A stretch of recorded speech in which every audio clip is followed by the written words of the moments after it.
ભરૂચની જાડેશ્વર ચોકડી પર આવેલા ભાગ્યોદય એસ્ટેટ તેમજ વિનાયક કોમ્પ્લેક્સના આંતરિક રસ્તાઓ પરના ગેરકાયદેસર દબાણો તોડવાનું નાટક પુનઃ એકવાર ભજવાયું અને પોલીસ પ્રોટેક્શન સાથે દબાણ તોડી પાડવા ગયેલી બવડાની ટીમ પંચાયતના પદાધિકારીઓ અને કર્મચારીઓ ઉપસ્થિત ન રહેતા વિલા મોઢે પરત ફરી હતી। ભરૂચ અંકલેશ્વર શહેરી વિકાસ સત્તામંડળ હેઠળના જાડેશ્વર ચોકડી પાસે આવેલા ગજાનંદ કોમ્પ્લેક્સના સર્વે નંબર 163/7, 164/3/અ, 164/3/બ તેમજ 164/4માં ભાગ્યોદય એસ્ટેટ અને વિનાયક કોમ્પ્લેક્સના દુકાનદારો તેમજ માલિકો દ્વારા આંતરિક રસ્તાઓ ઉપર દબાણ કરવામાં આવ્યું હોવાની ફરિયાદ છેલ્લા 5 વર્ષથી ધવલ કનોજિયા દ્વારા વિવિધ સ્તરે કરવામાં આવી છે, જેના ભાગરૂપે હાથ ધરાયેલ તપાસમાં ગેરકાયદેસર દબાણ કરવામાં આવ્યું હોવાનું જણાઈ આવતા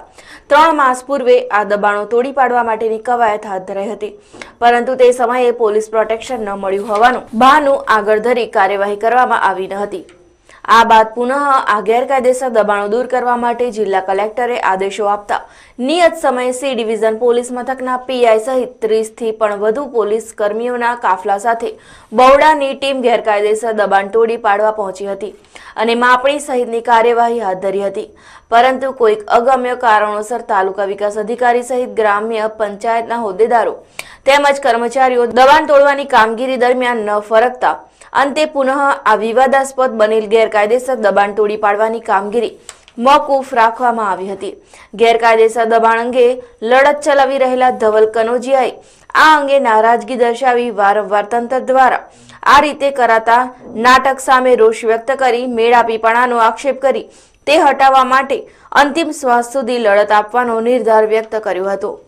છેલ્લા 5 વર્ષથી ગજાનન કોમ્પ્લેક્સના ગેરકાયદેસર દબાણો હટાવવા માટે ઠાગાઠૈયા કરતા તંત્ર આ માટે કયા કારણોસર ઢીલાશ દાખવી રહ્યું છે તે તપાસ માંગી લે તેમ લાગી રહ્યું છે।